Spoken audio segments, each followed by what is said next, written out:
পশ্চিমবঙ্গটা কোথায় অবস্থিত? নাও ঠেলা, পশ্চিমবঙ্গ কোথায় অবস্থিত এটাও নাকি কোনো প্রশ্ন হলো। আমরা পশ্চিমবঙ্গের নাগরিক হিসেবে আছি। আর আরে পাগলা, এটা পশ্চিমবঙ্গের নাগরিক না, আমরা ভারতের নাগরিক। बात तो सही है। জানো না, তুমি আমাকে কি উল্টো পাল্টা শেখাচ্ছ? আর পশ্চিমবঙ্গের দেশের নাম কি? সব দেশের নাম তুমি বলতে পারবে 1 মিনিটে? পশ্চিমবঙ্গ বলতে পারবে? পশ্চিমবঙ্গ কোন দেশে অবস্থিত? এই ও জিজ্ঞেস কর আগে। পশ্চিমবঙ্গ ও জিজ্ঞেস কর।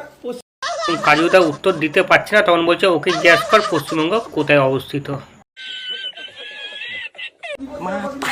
আরে এখানে তো পশ্চিমবঙ্গ দিবস গেছে, সেটা জানো তো? জানো না? জানো তো পশ্চিমবঙ্গটা কোন দেশে অবস্থিত? নাগরিক হিসেবে তো আছে তুমি পশ্চিমবঙ্গে। তুমি এই এখানে বসে আছে, এটা তো পশ্চিমবঙ্গ। এতক্ষণ পরে কাজুদা একটা প্রশ্ন উত্তর দিয়েছে যে আমরা পশ্চিমবঙ্গের মধ্যেই আছি। शाबाश बेटा।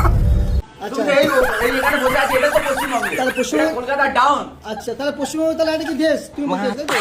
পশ্চিমবঙ্গ কি একটা দেশ? পশ্চিমবঙ্গ পুরো টোটাল এরিয়াটা আমাদের পশ্চিমবঙ্গ। হ্যাঁ কাজুদা, তুমি ঠিক বলেছো, বাংলাদেশ, পাকিস্তান, সৌদি আরব সব মিলিয়ে হচ্ছে আমাদের পশ্চিমবঙ্গ, তাই তো? আচ্ছা আমরা কি একটা দেশ? তো এটা দেশ নয়, আমাদের ভাগাভাগি আলাদা আলাদা দেশের নাম আছে পরিচয়। পশ্চিমবঙ্গ নাকি একটা দেশ, এটাও আমাদের শুনতে হচ্ছে এই কাজুদার মুখে। আমি ভাবছি এই কাজুদাকে ভাইরালটা করলো কে?